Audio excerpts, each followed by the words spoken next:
Thanks, Brian. Thanks, Fingallians, for the invite to take part in your coach development webinar series. And thanks for Arshin and Arshin to be on the call and everybody who's joined us. This is my friend, Skip. So I have a couple of props and a few things with the group that I work with. I don't use Skip for senior teams, but I do use Skip for 3 to 7 year olds. So trying to do a webinar with Skip is a bit difficult. So Skip might kind of call in later on after. This evening's webinar is obviously about purposeful learning, asking you. But before I actually start, I want to kind of find out your needs, your wants, and maybe your why about why you're here. So using the chat function, and I can see kind of what you're putting into the chat function. So if you can maybe let me know what you want from this webinar, and maybe why did you sign up for it? Or what are you hoping to gain from the session? Now, I'll be engaging with you throughout the webinar through polls and asking you a few questions as well. And I'm not trying to catch you out. If you're comfortable putting into the chat function, brilliant. If not, it's okay. All I ask is that you have a bit of a notepad and pen in front of you. So again, what do you want from the webinar? Why did you sign up? And what are you hoping to gain from the session? So if you just want to stick into the chat function and anything that comes in, I can kind of see it. It could be that Brian and Arshin in the club sent you a forceful email saying that you had to be here. If that is the case, I apologize in advance, but I can guarantee that you're going to get something out of the webinar, hopefully. So I give you another 10 or 20 seconds. If anything comes in, great. If not, again, if you're writing it in front of you about maybe one thing that you might want, one thing that you're hoping to get, that'll be brilliant. So when things are coming in, I'll keep an eye on that as well. So this webinar is kind of a mix of kind of research-backed insights and my own coaching experiences and reflections kind of to help you think about who you're coaching, why play matters, a better understanding of what play types there is, and some tips on how to incorporate kind of purposeful play into your coaching sessions. Now, you'll take what you want from this webinar. My main aim is to get you to make sense of your own practices and leave you with kind of more questions than answers, because what works for me and Brian and Arshin might not work so seamlessly for others. So because of that, I hope you gain some what if questions or I wonder. So I wonder if this would work in my context, or what if I tried this instead of this? So I won't be giving you a list of takeaways at the end of this of what you should do. Those takeaways would be my takeaways from the session of what I think your takeaways should be. And I feel that will be me telling you what to do. So I don't tell people what to do, just like I don't tell children or people in my sessions what to do. I probe, I guide, I collaborate, I reflect as much as I can. I embrace the chaos that might come with that, and obviously that does happen a lot and it doesn't work out all the time, which is fine. But again, it's my context, so you'll take away what you feel is best for you, your players, your fellow coaches, and hopefully your teams also. So the main webinar areas are these four. Games first, and I'm going to touch on the family games later on, and the acronym of games that you see here will be is hugely embedded in the new Introduction to Gaelic Games Foundation course that has been delayed in terms of its launch because of COVID. But looking at the goal at the start, so setting a target that the players have to meet, could be number of passes, interceptions during a game or whatever. Active learning, so the players are actively engaged over a particular problem or a challenge, whether it's through identification of principles of play, so width, depth, or if it's just 3-year-olds just using their own equipment. So that element of children, youth, and adults will come throughout the session. It's not just for children, it's for any age. And again, it depends on your context. The motivation, so everything has to have a purpose. There's always a rationale for everything. And there is a rationale for everything I do, even though it mightn't seem like that, there is a purpose for everything. And sometimes it's more of a purpose than others, depending on the group I'm working with, a bit of negotiation, and I'll go into a little bit more detail on that later on. Enjoyment is obviously a big one. Games are fun.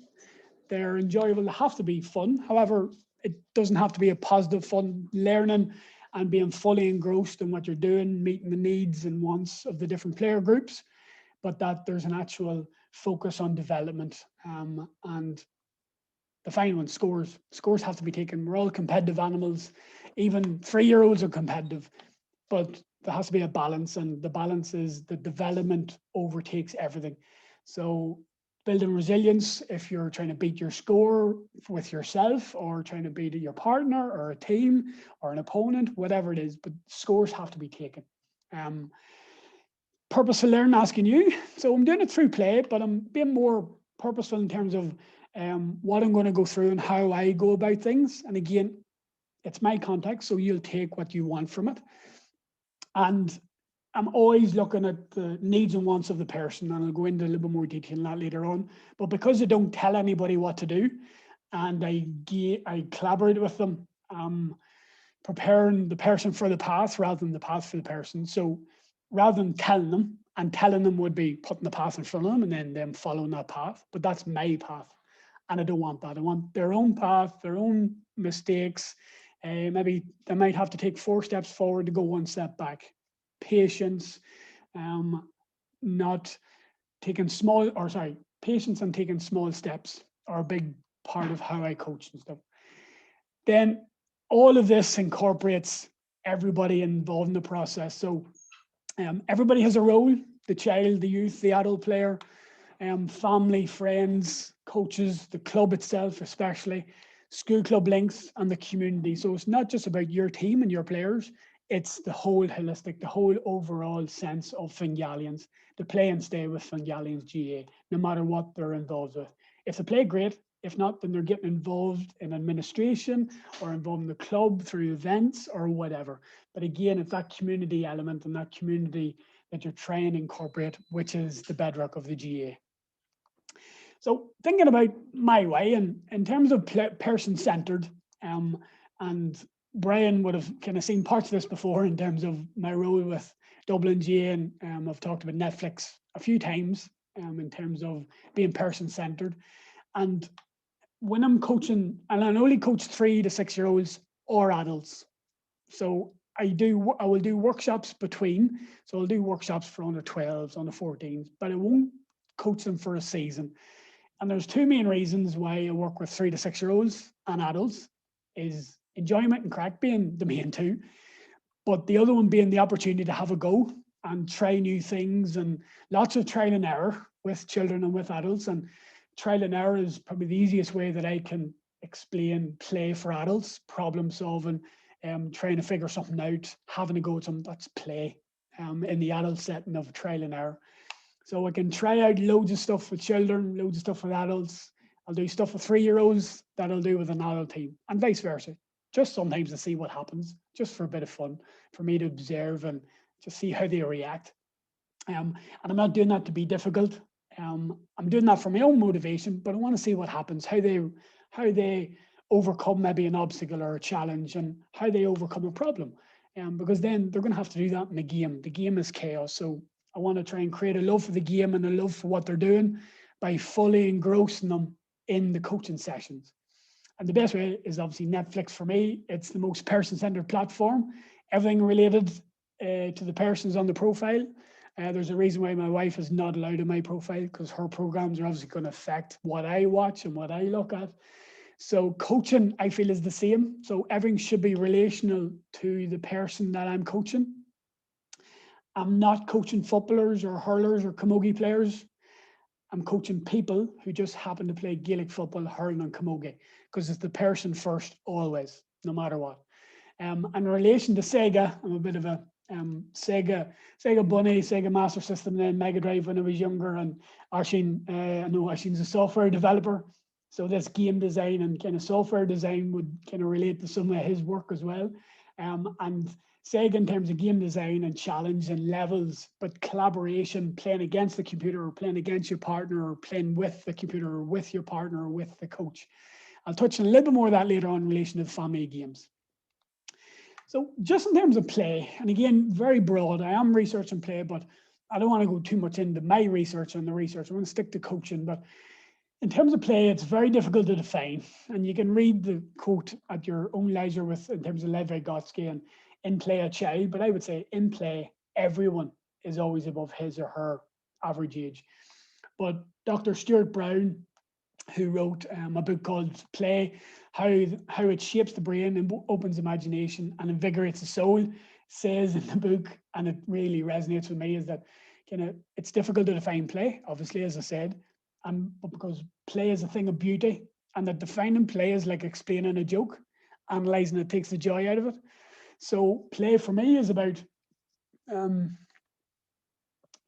exploration, opportunity, understanding, making connections, problem solving, decision making, having a go, skill acquisition, which is a big part of it at times, and being more purposeful as well. But also guidance, learning, social relationships, creating a positive environment for people to thrive, for personal development. It's fun, but in the context of my coaching, again, it's about love for the game, the sport, the club environment, the community.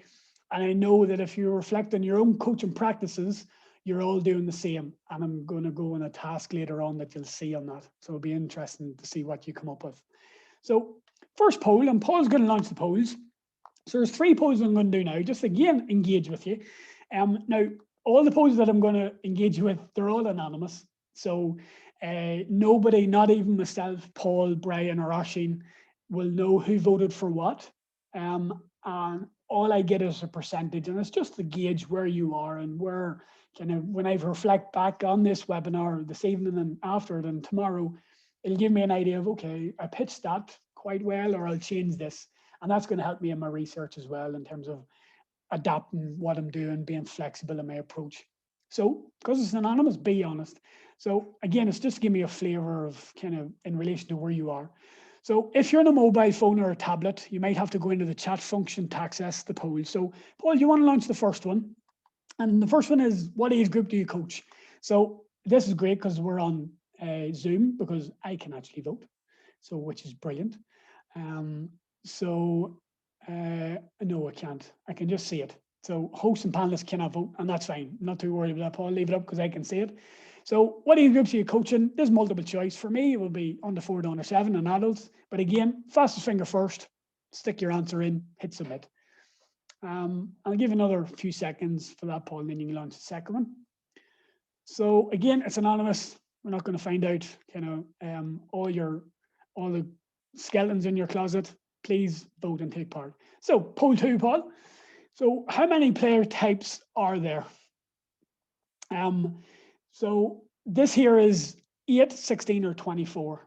Now, again, I'm not trying to catch you out. There's a method and rationale to everything I do, as I said, and it's for the next slide. So Paul, if you want to launch the second one, and again, how many play types are there? Class. Right. And once you've voted in this one, the next one that comes in will be related to the next task. So the answer is 16. I'm just going to X out of that. So the answer is 16, but on the play types that you see, so the third poll, okay, is in relation to you and play types. So out of the 16 play types that you see, how many do you include in your session? So it doesn't have to be within coaching. It doesn't have to be related to children. It could be related to you and, problem solving, trial and error. When it comes to your players, if you are looking at coaching, it could be them making up their games and playing with each other, or discussing if you work with an adult team or a minor team, and discussing in small groups what set plays they're going to come up with. So have a think about your own practices and have a think about what each play type might mean. Some of them are self-explanatory. There's others that are a little bit more difficult. And again, I'm not trying to catch you out on this. There's a rationale for everything I do. So how many play types? And think about it. Paul, if you want to launch it. So you'll come in on some of these areas. So it'll be 1 to 3, 4 to 6, 7 to 10, or 11 to 16. Once you hit your answer, hit submit, and that's all I want. And I'm not going to ask anybody in terms of what they did, but there's a reason for doing it, because if you reflect on your practice, as you'll see on the screen, there's play types that are happening all the time. if you're working with children, you give them the ball, you're hitting locomotor play straight away. If you're talking to them, you're hitting communication play. If you're playing a game with two people against each other, you're hitting rough and tumble play. Depending on the sport, so for example, if you're camogie and hurling, the deep play is more dangerous, and because of the hurling, the slither being a little bit harder as you get older, deep play and rough and tumble play kind of will overlap a little bit. But deep play doesn't really come into sport per se. It's just if something more serious happens in terms of them being hurt. But around all of the play types, it's about being safe no matter what happens. So you'll see imaginative play, collaborative play, creative play, exploratory play. That's all related to obviously making up their own games. Object play, locomotor play come in together.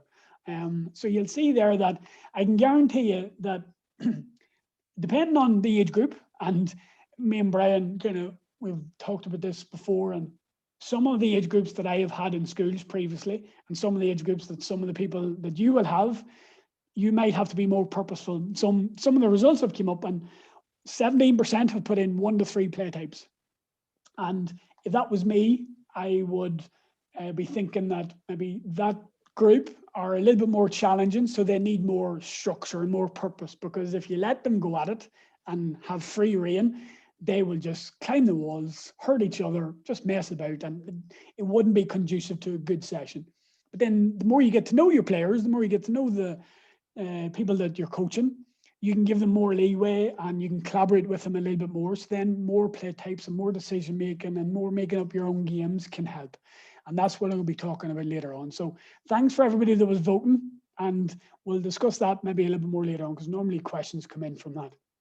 So the last thing in terms of the research, in terms of kind of my own kind of context, is Scott Erbrel talks about that there's 6 elements of play that are present all the time when somebody is fully engrossed in play. Now, when I'm discussing this about children specifically, I'm thinking as a child, all right? But for this webinar, I'm thinking of you as a coach and me as a coach, right? So you'll see how I'm coming about and what way I'm thinking about it. But if you want to think about a child and how they come to the sessions in terms of what I'm going to discuss, that's fine. Again, it's your context. But I'm going to look at the coaching element on this and how I make sense of it. So Buzz Lightyear is anticipation, is wonderment, is kind of the curiosity of what's going to happen, what's to come for a child. Obviously, that's easy to think about. As a coach, that might be you planning your session and kind of an excitedness of going to your session and looking forward to taking part. It could be a negative as well. It could be, oh my God, I don't know what this group are so challenging and find them very difficult. That's still anticipation. It's still wonderment because you don't know what's going to happen. The next one then is Tom and Jerry. So it's surprise. And again, it's the unexpected. A new discovery, a new idea. It could be being locked out of the club, or a bad session, or sorry, not enough children or people come to your session, and that surprised you, and it's maybe had a little bit of a negative effect on you. If it's a positive end, then it's surprise of actually being able to do something or take part, or something that you probably couldn't do before, and you're a little bit surprised at yourself. But you as a coach could be surprised that, okay, I could have pitched this a little bit higher, so I'm going to challenge them now. And that surprise of, oh, I didn't think they were going to get this so fast, so I'm going to challenge them now. Or surprise that you thought they could understand your concept and your skill and what you want them to do, and they couldn't. So you've just had to bring it back, make it a little bit easier. So that could be surprise as well, that you thought they could have done more. But again, there's no issue on that, because then it comes to pleasure. And again, with Bugs Bunny, it's very positive. It's smiling. It's a good feeling. It's satisfaction. It's happiness. It's fun. But if you think about if your session isn't going well, or what happens during your session, and again, play is not all about being positive. Sometimes it's fear. Sometimes it's about resilience. It's being able to overcome obstacles, as we go into later on. But the pleasure then, whether it's positive or more constructive, it's knowing that you're having a positive impact. Even if it is challenging, you're having a positive impact because they can bounce back. And that bouncing back then leads to kind of understanding and the aha moment, so the epiphany. the acquisition of maybe a new skill that they couldn't do before and they've got it. Whether they're 3 years of age or an adult, it doesn't have to be a skill, it could be a concept, attack and defending, whatever it is. And then that then leads to Yoda. And that understanding then leads to strength. You've went through some difficult periods, and Yoda kind of epitomizes strength and character and skill for me. And in the research, he would be mastery. And as a player, but also as a coach, because you're going to have difficult times, you're going to have difficult sessions, and that's fine. It's reflecting on it and kind of where you fit on this continuum, because then the experience of having coming through tough times and overcoming new skills, new concepts, new ideas leads to Elsa. And Elsa is poise. So fulfillment, contentment, grace, composure, and as a coach, that confidence as well. But also in the research, once poise is reached, it says that kind of we're ready then to go on that roller coaster again. However, we know that kind of development is linear. It's not A to B, constant improvement. It's complete chaos, and it's 4 steps going, have to go back 4 steps to go 1 step forward. And it's that patience, and kind of a little hat tip to Guns N' Roses. We all need a little bit of patience and small steps. But in terms of you as a coach, you as a player, that continuum, you might go back to buzz and start again, or you could, after poise, come in at bugs. That it's a skill or a concept that you've nearly got, and you just need a little bit extra help from the coach or from your teammates or whatever it is. So that is always interesting for me in terms of how it makes sense to research through play with coaches. And again, using it with children, using characters as well in imagery. So thinking now more about games and being more purposeful, and you'll see that the team play continuum on your screen. And you'll see who it was developed by Jaron. It's in some of his books, and it's within the GAA Gaelic Games concept and context. And the next 2 slides are going to go over that more detail, but I want to talk a little bit about this stuff in terms of Jaron and in terms of how I make sense of it, but also in terms of some other sports and people I've been involved with. And some of you might have been on our Dublin GAA Coach Webinar Series 2 when we had Chris Van de Hagen and Sergio Larbercial.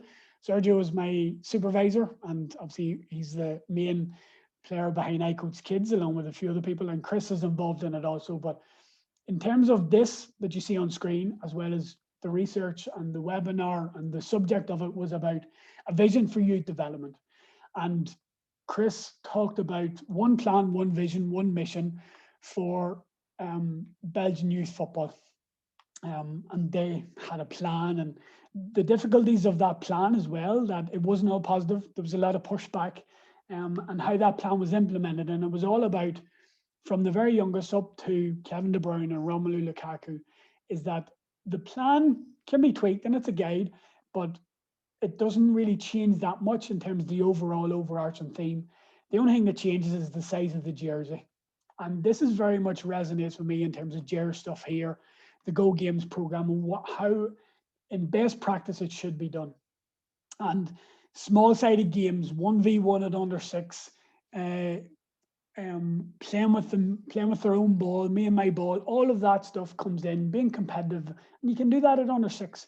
And even at adults, like I'm nearly turning 38, and I want my own ball, never mind an under 6. So, even though at the formal phase, I still want to do what an under 6 does. I want my own ball. I want to be fully involved, and small-sided games is much easier to do that. And the Go Games model is excellent for that. But again, depending on your context, depending on where you are, you used to coach and be involved with the Rockland GAA in New York. And because of the culture and the way things are run in New York, under 10 is full rules, 15 aside, and whatever happens at adult level, whatever rules come in, that's what happens at under 10. So at practice, then as a coach, you need to be more aware then of, okay, well, that's fine for the New York, but what can we do at our coaching sessions? And small-sided games is the biggest one. Internal games and internal leagues, and everybody plays, everybody's involved. And that element of being more purposeful, because everybody's involved, you're going to get more buy-in, you're going to get more enjoyment, you're going to get more challenge as well, because the players might challenge you, but also you'll get a lot out of it because you'll have more contact with them, and that building of relationships and that environment that you're creating, you're involving them, because if I'm playing against Brian 1v1, it's class because there's no hiding place and it's good fun. And again, I'll go into more detail about that later on. And then the final one in terms of what's coming up. So the Swedish Football Association are looking at something very similar to what GAA has and similar to what the Belgian Football Association have. And they're looking to implement something similar around individual play at under 7, just like GAA and Dublin GAA have here. So that element that it's coming in all the time in different organizations, it's difficult to implement, but the fact that the GAA has implemented in terms of the Go Games model, small-sided games, it's so important, especially at underage, but even with adults, small-sided games, be more purposeful. And again, I'll go into more detail on that later on. So the family games, I'm not going to go into too much detail on this because, again, working for Dublin, and there's loads of resources that we have and that GAA has come out with in terms of the books and gives a game, first edition, second edition, this is all in it. But how I'm going to make sense of the family of games and how I make sense of it is some coaches I've worked with have done it linear. So they've went target, court, field, non-part, and then full invasion. They haven't crisscrossed or had target and full invasion together, or they haven't thought about how it fits together. And really, generally, target is classed as the easiest game to make up. But then if you think about it as an adult and as an adult coach, target and full invasion is a normal game because the target is your teammate, passing your teammate, but also it's sticking the ball in the back of the net or sticking the ball over the bar. So that crossover happens a lot. And being more purposeful as a coach and trying new things and seeing what works, you can do that. But also in terms of coaching children, I would class chasing and fleeing games as target games because I want to catch Brian and I want him to be it. Toilet tag, all of those chasing and fleeing games, and you're bringing in the fundamental movement skills, locomotor, object control, ball manipulation, turning both sides, using both feet, using both hands. All of that then is going to lead into more purposeful play when you play the games. And me and Brian were talking earlier on about his work previously in kind of Scandinavia and my work in Rockland, and having PE teachers in the school who generally looked after the fundamental movement skills. So then when I was going in coaching, it was all about games, and even children who weren't as comfortable playing the games, they had the fundamental movement skills because they were so ahead of any children that I have had with Ulster GAA or any child I've ever coached in Ireland, because they have a full-time member of staff as a PE teacher. So that made it much easier for me as a coach to challenge them more. But in the context of Ireland, the target games, the fun activities, the making up your own games, and you can gauge by them making up their own games and you kind of guiding them, you can gauge what they can do, what they want. Also, then you'll be thinking about, okay, well, they need this, and we're going to guide them towards that. We're not going to tell them, and we're going to kind of bring them on the path, but not put the path in front of them. So not telling them, but they think they're coming up with it, but they're not. And that's where the purposefulness and negotiation comes in. I'll talk about that later on as well.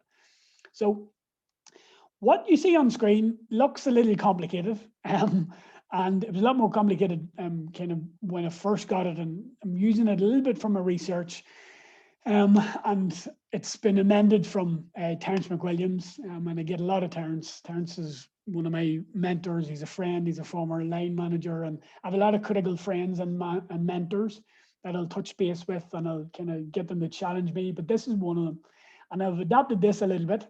And in terms of this evening, I'm going to look at field games just as an example, because I find that field games, rounders, kickball, hurling rounders, camogie round, whatever it is, are probably the best games to work with 3 to 4 year olds to teaching games for understanding and a game-based model and getting them involved and adding in new rules, but obviously without telling them.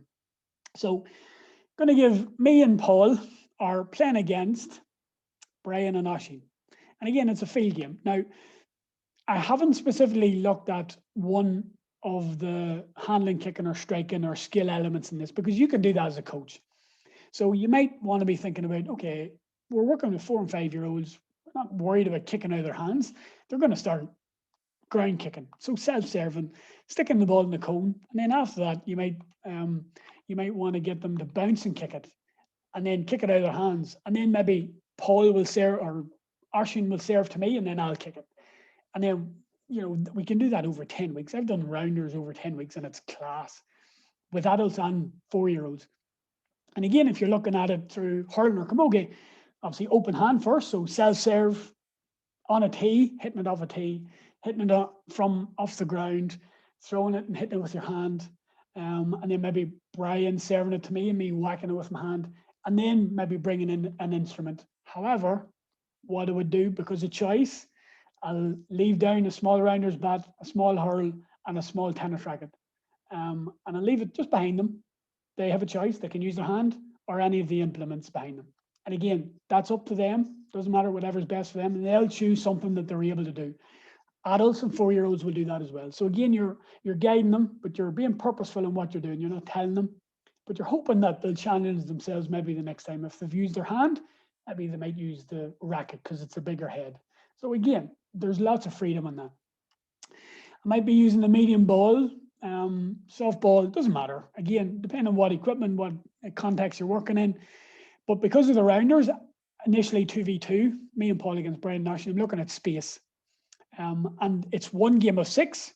So it's a specific area. Now, normally when I play field rounders, the balls go into other people's games, and that's fine. So different colors definitely help in terms of that. But again, it's how you plan your session then and how you utilize the coaches and the help that you have. And we'll go into more detail on that later on. Initially, it's their own rules. So it would have started off me and Paul with each other playing against Brian and Arshin. So Brian and Arshin will be playing against each other. But once Brian hits it, kicks the ball away, goes and touches the cones, they're 5 yards in front, gets a point for each time. Arshin then brings the ball back in, touches the cone, and Brian stops his count. They swap over, and then they just keep their score. And they're playing against each other, but really they're playing with each other against me and Paul, because me and Paul are doing the exact same thing, but we're bringing a little bit of cross-curricular links into that now. Because Brian and Arshin, when I say stop, or the coach says stop, Brian and Arshin are adding up their score, so they get 32. And me and Paul have played against each other, so Paul has won. He's got more than me, but we add up our scores, and then we've got 31. So even though Paul's won, I've technically lost both games, but we've been so close. And there's that competitive element with me and Paul, but also with the other games. So you can easily set up field rounders for everybody. And because it's a game and it depends on who you're playing against, who you're playing with, there's so much variation on it. And then their own rules, and me and Brian talked about this earlier on. So I'll go back to 2 against 2, right? The concept of what I'm talking about here. So me and Paul, we've got 31. Brian and Arshin are, we swap over. And me and Paul, when Brian and Arshin were fielders, they were in front of us and we were kicking the ball towards them. So that was making it easier for them to field. Now, they might be thinking, okay, well, are we going to stay close? Or are we going to have one close, one far back? Are we going to have both of us far back so we can come towards the ball? Or are we going to spread out in width? And they'll do that themselves. And you can kind of, depending on what your theme is, you can kind of go over that in more detail and question them on that or get them to show an example. But me and Paul, again, we kicked it in front.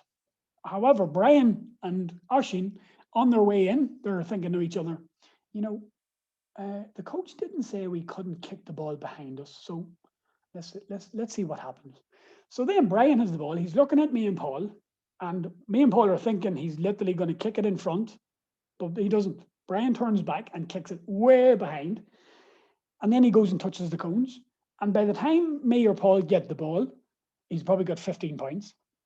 Come back, touch the cone. He keeps the score. He could have already beaten our total score. So then, as a coach, thinking about, okay, well, how can you reward that without kind of making them feel they've done something wrong? Because technically he hasn't. As the coach, and I do this all the time, I want them doing that. I want them thinking, well, the coach didn't say we couldn't do that. He didn't say we could. So I tell you what, I'm going to do it, just see what happens. And you want that creativity, and you want that kind of imagination and problem solving and decision making. But then as a coach, I'll go, okay, that was brilliant creativity. But now, Paul and Brian, or Brian and Ashton, can you think of a way now to make it a little bit more easier for Owen and Paul, thinking about what they did when they were kicking, but also related to a different game and related around her. So then you're bringing in the rule of the foul ball straight away without even bringing it in. They've brought it in because of how the game has panned out. And then you're bringing in kind of their own rules, and you're bringing in kind of games for understanding. And I know Barry Milan had a great presentation and discussed that in more detail. So that element of playing the game, but adding the rules in as you go along because of what has happened in the game. And that goes back to a little bit of, understanding the actual sport, the game, the rules, etc. But asking them what rules they could bring in, how they could change the game, will help you if you're not sure. And again, that brings back to the collaboration with the players, and you want them involved. You know where the game's going to go. You know what the rules are. But rather than telling them, here's the rule, here's the first rule, here's what we're going to do it as long as they're safe and as long as they're not hurting themselves. See what happens. They have to be safe first. And if there is a case of, well, that's a little bit dangerous, and okay, that's not what the game is about, so we're going to change. I'm going to step in. I'm going to fix this. That's fine. But again, they have to make decisions, and this is where if you look at this in your own context, there's so many different variations that you can bring in, and it does go up to 4v4, but you can do 7v7. It's the same concept. It's just an example. And the next one then is kind of another thing from Terence. So you'll see the sample setup of a nursery session. And again, it's outside. So this is just an example, just to kind of overemphasize kind of the three approaches within the research in terms of discovery, collaborative, and purposeful. And if you think about it, it's whole, part, whole, or in the US soccer brought in play, practice, play. So just listen to my three descriptions. And again, within your context, have a think about where it would fit in with your coaching and what would best suit your needs. So the discovery element for me, you're going to see a video in this later on. But generally, if I know a team or I know a group, I let them at it. Free play frenzy. I let them at it, see what happens. But if it's a new group, I'll go into a little bit more purposeful, and I'll go into that later on. But let's say I've known the group really well. They come in, they get their equipment, they play. It's show me what you can do with the ball, have a go, let's see what happens. And again, if you do that with a 3-year-old, they're going to do something with a ball or a balloon that they're comfortable with. If you say the same to an adult, here's a ball, show me what you can do with it, they might look at you as if they say, what are we supposed to do here? They mightn't be used to that freedom. But again, they're still going to do something that they're comfortable with. They'll obviously be able to do a lot more than a 3-year-old, but they're not going to do something that is really difficult for them. And that gives you an idea of what they can do. So you can then think about what they need, but they're hitting the wants. They want to use the ball in any way they want. And then you might want to be more collaborative then in terms of your session. So let's say this session that you see here is set up, and I set the games up as you see on the screen, right? So I put them in their groups. And again, I'll go back. So me, Oisin, Brian, and Paul, we're in a group, but we're put into the squats and medicine balls. Now, it's not a medicine ball that they're using. It's a balloon, or it's a softball, or it's a light ball. It's just for my own head and the coach's heads, just to think about kind of a few things that we could do with them. So as a group, we go into that area, and you'll see it's already set up. Everything's already set up. But as the coach goes, okay, I want you to make up the games and the activities. However, you cannot move any of the equipment that's on the ground, and you cannot move out of your area. So then you have an idea of what the games are. You know what the games are, the coach does, but you just want to see what they come up with and how they interpret the setup. Now, most of the time, it goes nowhere near what you have in your head. That's a good thing, because then you're learning from them, and they might do a better game or a better activity than you had already planned. So do that, that's fine.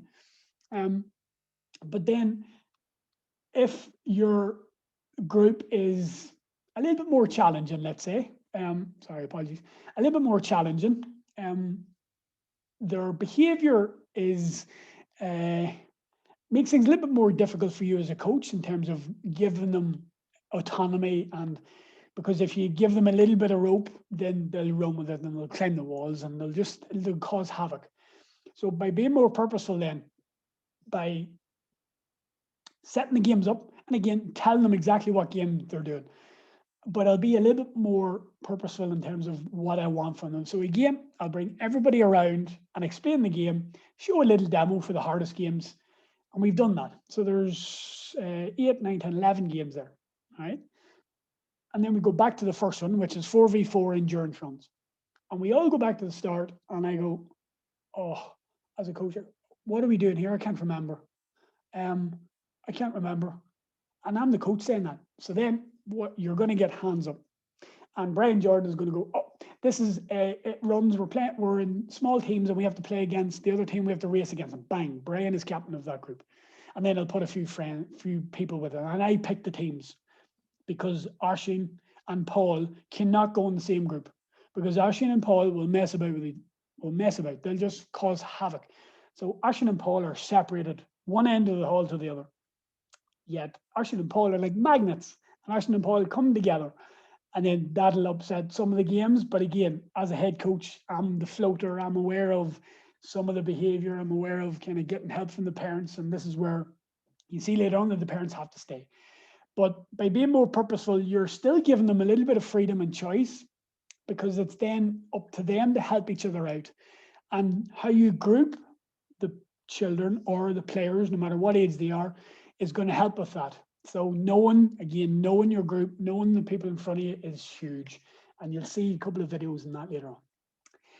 So how I do that, and I do this through kind of the magic principles. And again, you read them as much as you want, which is great. But there's a couple of things that I want to specifically target, and it's the last two: individualize and person-centered. So my previous role with Special Olympics Ireland, every single session I do, and I know Brian is involved in the All-Stars group. So that inclusiveness and getting them involved and asking them to change the games, asking them their opinion, it's so important. And no matter what age they are, what additional needs, it doesn't matter. You know, they're involved and have to be involved, and all ability levels have to be included.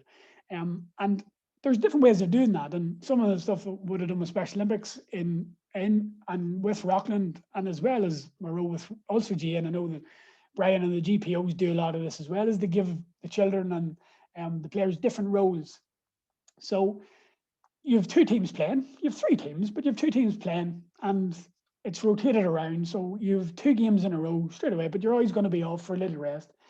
And that little rest, if you don't have the players on task when they're sitting out, that could be an absolute nightmare, because if they're like me, and if they're like Paul Tolan on the call, they're messing about. If they're not on task, they're messing about. You know, they're they're not observing the group, and they don't have a task to do.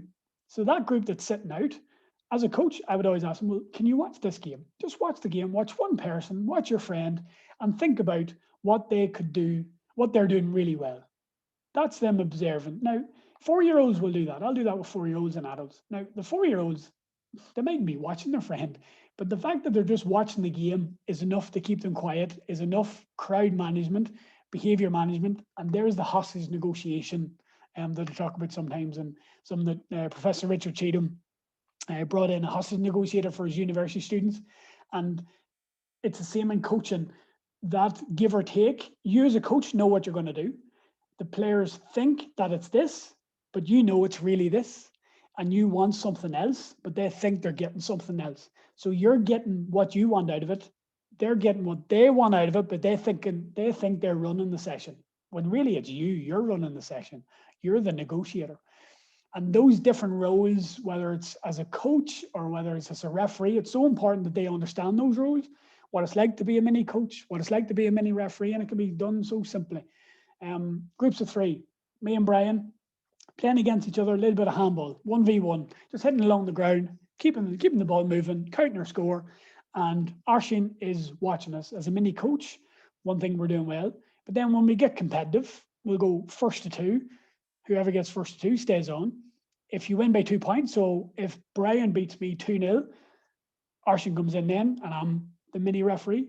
If it's 1-1 each and it goes to 2-1, Brian wins 2-1 a game with me. We have to do rock, paper, scissors, and that's then who decides then who wins. But then it's the referee and different role element that's the main purpose of that. So with that, they're playing the game, they're scoring, they're motivated, it's enjoyable, it's active learning. They have a bit of a goal and a theme that you as a coach want to come in on, but they have a different role and they're experiencing something completely different. So then when they do go to play in the Go games or play as they get older, they'll understand what it's like to be a referee, what decisions they might have to make, and the same as a coach. So it's very important that not only do they have different experience of playing positions and tactical awareness, but definitely different roles is a good one. And it's always a good one as well if children are a little bit apprehensive about coming to your sessions and they're a little bit shy.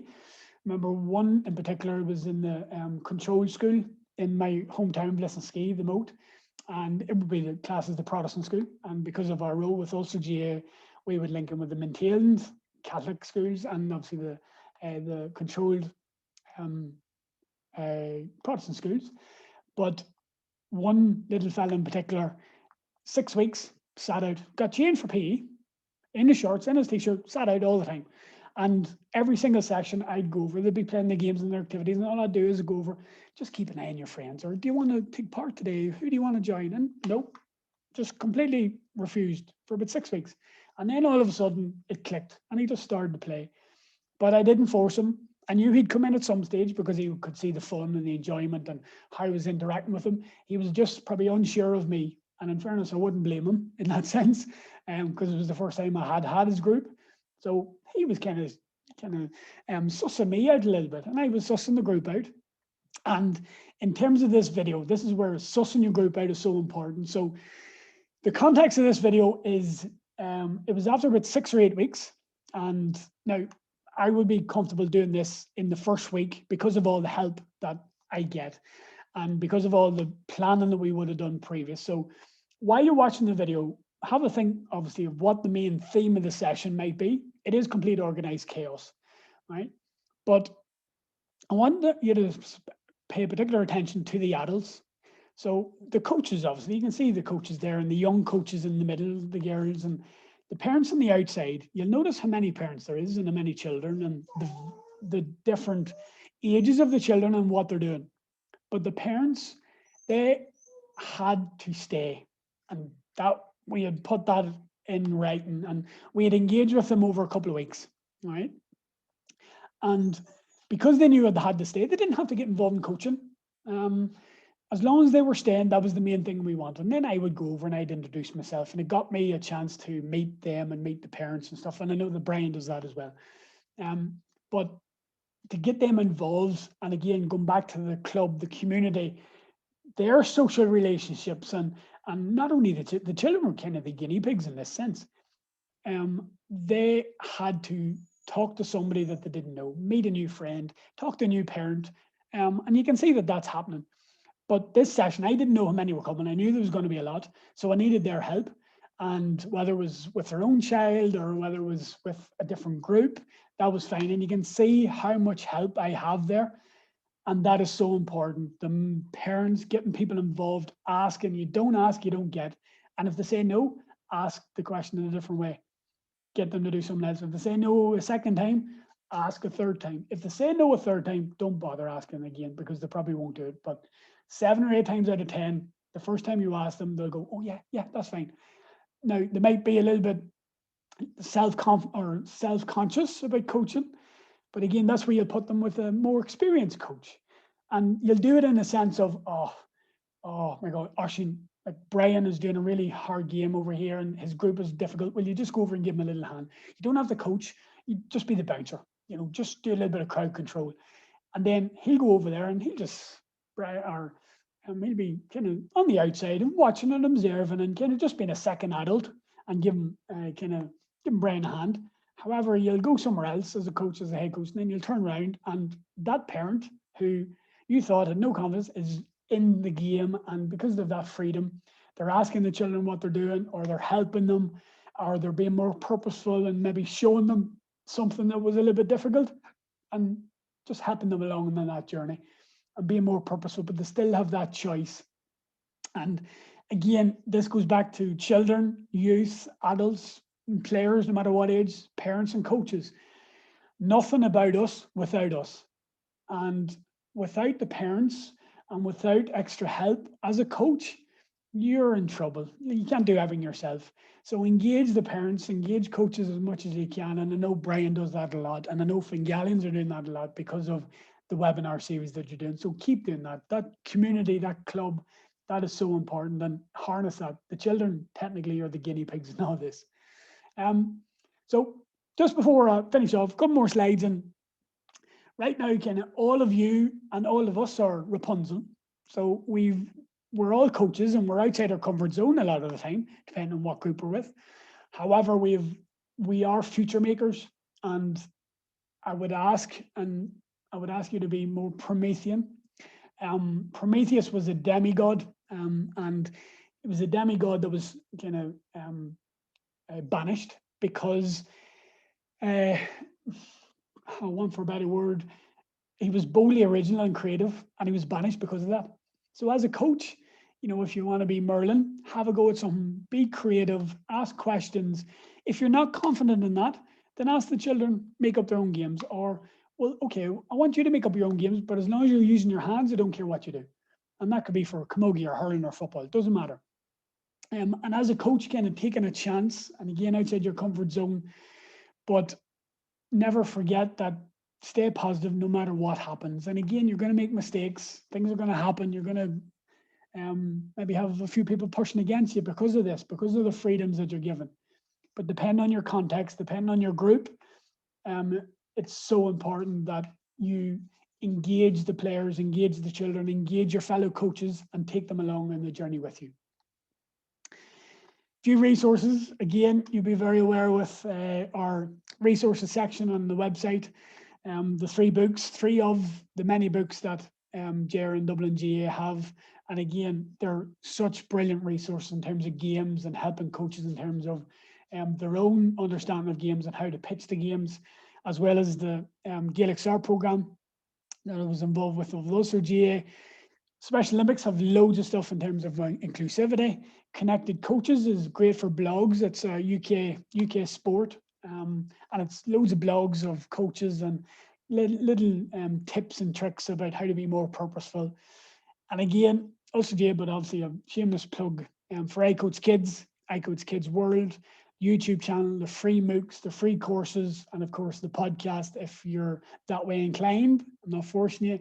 But the biggest thing that for me in terms of my own learnings is mentors and critical friends, people that I can bounce ideas off. I can get them to watch me and they will give me an honest opinion of my coaching. And because of the relationship that I have with them, the feedback that I'm getting, I know it's not to put me down, it's to improve me. And one of the biggest one is video. Get somebody to video yourself and watch yourself back. You'll not be long reflecting on your coaching and what you could improve on or what you did really well. So again, being more Promethean, being reflective, but enjoy yourself. Enjoy everything that you're doing. Learning never stops, or never stop learning because development never stops. So that was a couple of videos. Playing games are not a reward. They're essential. And for children, players and coaches, and Brian would have spotted himself in that. There's an in-service that I did with Dublin GAA GPOs before I started. And me, myself, I'm trying to beat my record. You would see that I jumped in one puddle. There was not a big enough splash, so I went back and I beat my record to try and get a bigger splash. Just never forget that it's important that we all play. Family games can help us do that. Keep things in perspective, have patience, enjoy the journey, embrace the chaos, because it is chaos. Games are chaos, the sport is chaos. But just remember, it's their game, nothing about them without them. Go me and my August, thank you so much for your attention. I hope none of you are feeling like Homer right now. I apologize if you are, but you'll see my contact details from the first slide whenever Brian sends you the PDF. If there is anything else that you want to get in touch with, if you're not comfortable asking a question that we're going to do now, please get in touch with me. So I'm going to have a little drink of water. I'm going to kind of unshare my screen, and then any questions, put them into the chat. And maybe if the lads want to come back on again, and if there's any questions coming through, or if they have any questions to get things started. Thanks, Owen. Great presentation.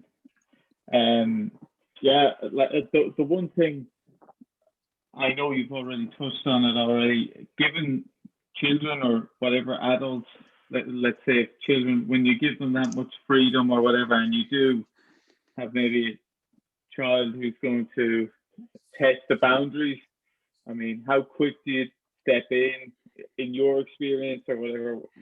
What's your advice on that? That's a really difficult one. I would step in straight away if it's a safety issue. If it's softballs and balloons and they're trying to kick the ball against somebody or trying to hit somebody with a balloon, I'll let it go. If it's affecting the other child, if they're doing it too, then I'll step in. So it comes back to safety and making sure people are comfortable and children are comfortable in what they're doing. The freedom is a difficult dynamic, and it's a balancing act. And again, it goes back to the needs and wants. They need freedom for play, but then you also, in terms of skill acquisition, because of the sport, you want them to obviously learn something, but depending on their ability, but also depending on their behavior, that's going to impact on how much freedom you give them. And me and you have spoken this before, and I touched on a little bit earlier on. There's some groups that I cannot give freedom to. There's one group in particular in one of my previous schools, and you will know about this, Brian, as well. Anybody who's involved in schools and, you know, in work coaching younger children, it doesn't matter. You're going to get children who don't want to play or who don't want to get involved. So, you know, you're trying to gauge them along, and they're kind of easier to get on your side because they're not causing any issues. It's the children that are really confident and their behavior is so poor.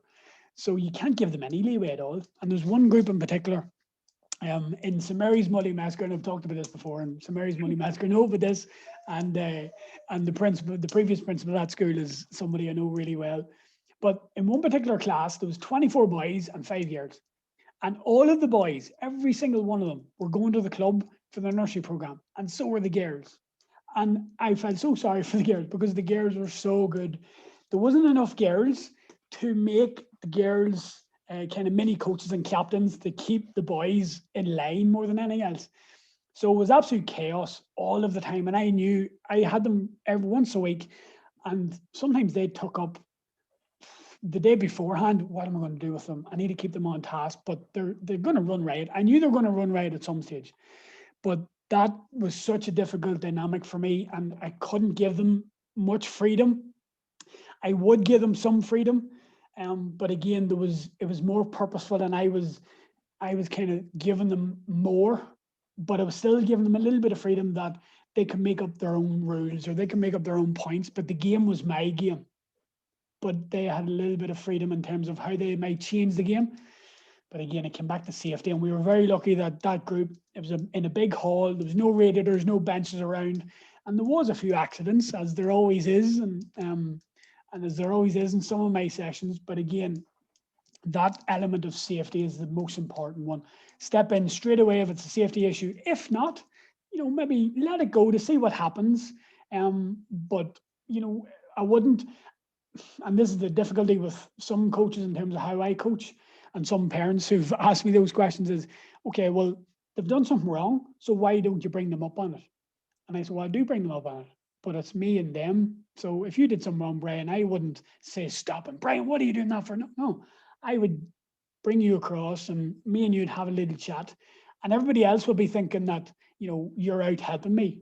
Well, you're not helping me because you're an absolute nightmare during the session. So I'm just having a little quiet word. I'm watching you, Brian, just keeping an eye on you, you know, and some of the props that I've used in terms of head the ball and a few other things in terms of behavior management has been because of children that have been really, really challenging and difficult. And I had to think about how could I manage their behavior without always being on top of them. And then I wanted to take notice of the really good children who behave so well, like the Paul Tolans and the Oshings and, you know, Emmas and Emer Dignams and all those people who behave really well. And I wanted to notice more of them and interact more with them, but I couldn't because of the safety issue that was happening during the session. So that you need help in that as well, Brian. And the more help and support you get with the parents and your fellow coaches, that can be nipped in the bud. It doesn't have to be you all the time. If they see it, they step in.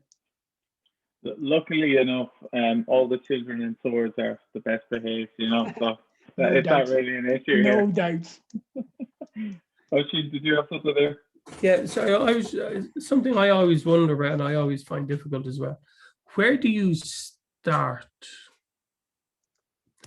Where do you, where do you, how do you, if I'm putting something together, or say I'm doing something, it doesn't really matter what age group, how do I start putting something together for a session or whatever it is?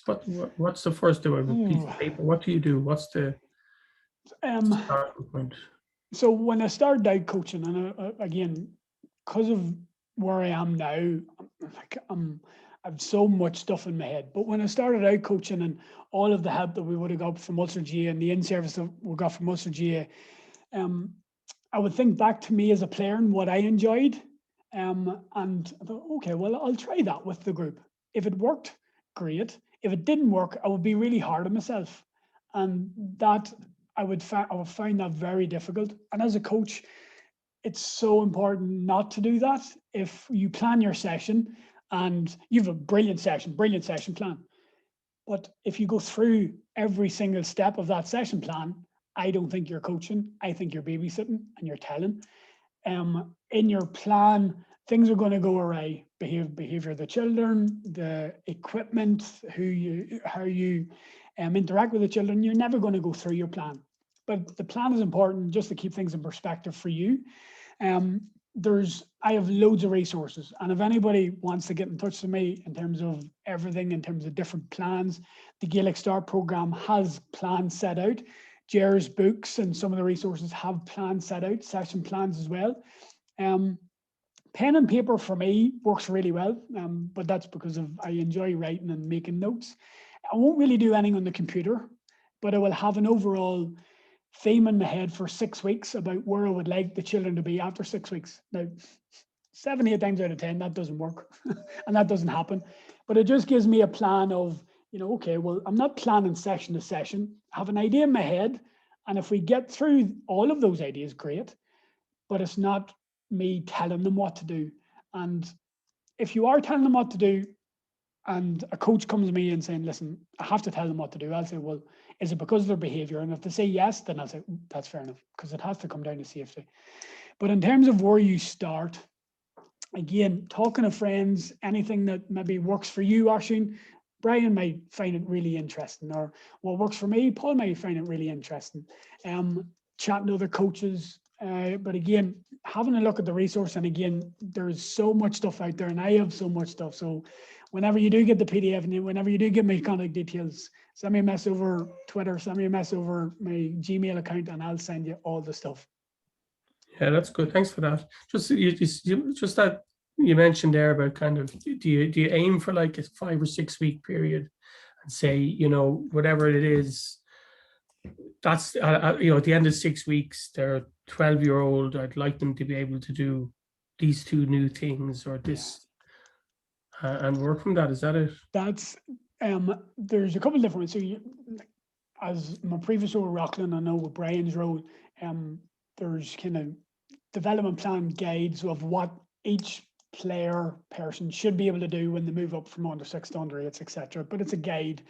Me as a coach, over 6 weeks, there's 2 things I'll do. I'll have an idea in my head about what I would like them to do. So that's what I think they need. But I'll also ask them, Oisin, as well, as, okay, we're starting out here. So what would you like? And especially 11 and 12-year-olds, if that is the case. 4-year-olds do the same.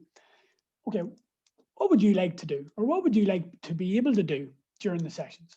Now, they might give you an answer that's completely off the wall and it's not related to what you're coaching. That's fine, but they give you an answer. You've asked their opinion. You're hitting the rights of the child straight away. But as you get older, you're thinking then, because of that comes back to the bit of deliberate play, deliberate practice. If you're giving them, okay, I would like you to be able to do this after 6 weeks, then go back and practice it at home. Involve your parents, your siblings, or whatever. If it's something that you have asked them to do, if it's their idea, so I want to be able to solo on the move at pace with my right foot. Now that's something that I'm still practicing, in fairness, but I'll practice that at home, and that's my improvement. But that's my improvement. So it mightn't be related to what your 6-week plan is, but because you know that's me, that's so my improvement at the end of the session, you might have a wee word, oh, don't forget, have a wee go at what you want to do, practicing your solo with the right footed pace. Next time you come to the session, you might do it at the next session. Give me a wee nudge. How are you getting on there with the right foot? So then you're planting that seed then in the session that when you're playing the game, they might start practicing it in the session without you doing it.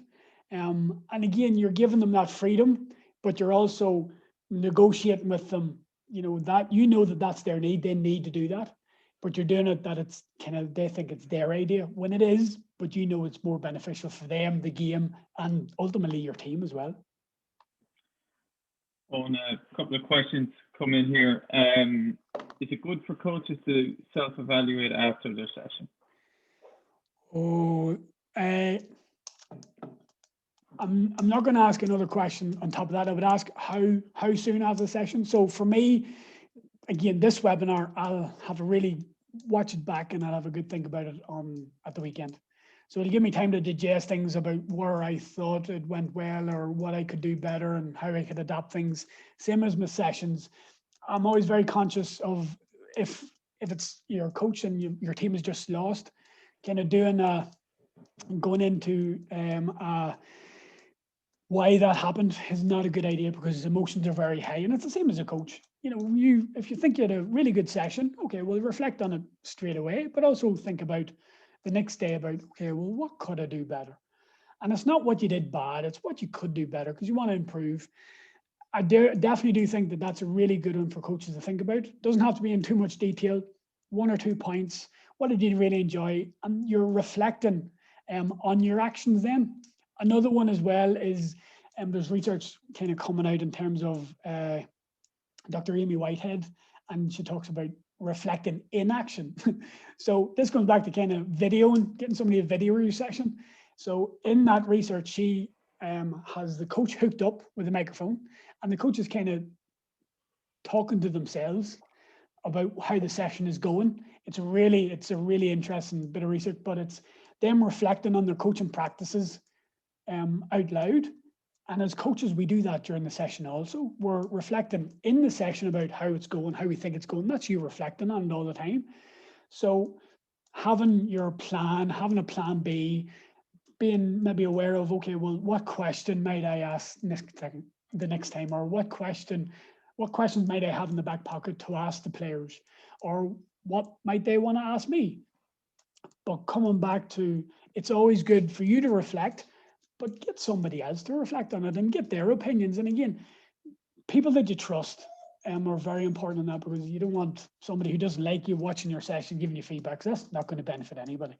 So somebody you trust, a mentor, a critical friend, somebody that is going to give you really good feedback, get them the feedback on it. But if you don't want to do that, if you're not comfortable with that, definitely have a look at your own coaching, maybe a day or two after, if you're making notes. And if there's something specific that you definitely want to think, okay, I want to think about that in 2 days' time, make a little note of it, and then that'll just jog your memory again. And it's definitely good practice, because then, you're kind of constantly improving then without realizing it, because you're constantly that development and that search for improvement, and you're involving yourself, but also don't be afraid as well to ask the children, ask the players. They'll not be long telling you either. One last one coming in here. How can we encourage boys and girls at 6, 7, 8 years of age to play with each other? In my experience, boys hold on to the balls, and it's a real turn off for the girls at that age. Is it possible, or maybe it's not possible at that age? It's a great question, because you see it all the time. Yeah, and that's something that that's not just Fingallians or GAA in Ireland issue. That's in America and everywhere else as well, and not only in Gaelic games but in all sports. I would mix the teams is a definite one in terms of that, but also I would get them to be honest with each other. So if that is happening, and I don't know who said that question, but if that is happening in your sessions, then just make sure that ask them maybe about how they feel when that happens. So you're kind of doing a little bit of a post-mortem in a way, But again, you're gauging their feelings, you're involving them, you're asking them questions, you're getting their opinions. That's again hitting the rights of the child. You could set some different tasks for certain players if they are overusing the ball. Like obviously, it should be 2-touch anyway. And if they're well capable, then take the touches off them. Make sure they use their 4 steps and then pass or shoot or do whatever. But obviously, don't do that in the sense of that you're punishing them. So it might be a case of the first session you're doing it, Brian, you have no touches, but make sure you take a 4 steps before you pass or shoot. And me and Oisín, we can do as many touches as we want because we've only started Gaelic games, so we're only getting used to the game. And Paul more involved, so Paul's quite adaptable at what he's doing. He's allowed to take 2 touches before he passes it, whereas me and Oisín, we can take as many as we want. We can throw it if we want, especially if you're only new joining the game, and that can create a difficult dynamic as well. And that's where Brian, as a really kind of somebody who you can challenge more because your skill level is that bit higher. But I could challenge you to say, okay, well, Brian, I want you to be a mini coach with Owen and Oisín. They're throwing the ball, so how could you help them? Is there anything that you could do to help them instead of, like, you don't want them shouting at them, obviously. So there your positive reinforcement, and Brian's becoming a leader. Paul then maybe becomes a leader, and we feel part of the group, we feel part of the environment because, oh, whoa, we have a coach, and then our teammates are helping us out. And that happens with children now. It takes a little bit of getting used to, and a couple of weeks for them to get used to that. But if you're consistent on that, if the teams are mixed, and you want to emphasize the importance of all of your teammates, no matter who they are, no matter what their ability is, so that can kind of give them a little bit more empathy as well in terms of who is in their team, who is their opponent as well, so those internal games, and that's a good way of doing it in terms of the internal game, because you can set the teams any way you like, mix abilities and let them play against each other, but then you're tailoring things to their needs, but asking them how they feel, asking them, what would they do different, or is there anything that they would like to do? And then if it's related to what you're doing, go with it. If it's not, then you can kind of guide them towards where you think it should go and help them more and support them more in that. Perfect. Thanks a million, Owen. Owen, just want to say from myself and Fingallians, thank you. Thanks a million. And to everyone viewing, make sure you give him a follow on Twitter at Mooney Owen, and listen to his podcast as well. Lots of insightful and useful tips for all coaches. And thanks again, Owen, and a pleasure having you. Thanks so much, Brian, and Oisín as well, and Paul in the background, and Fingallians for the opportunity. Again, folks, whenever Brian does send you the PDF, if any of you want to contact me over email about any questions that you might have or that we didn't answer, please get in touch with me, and I'll be more than happy to touch base with you and help you out in any way I can. Thanks so much for the opportunity, and everyone stay safe and take care.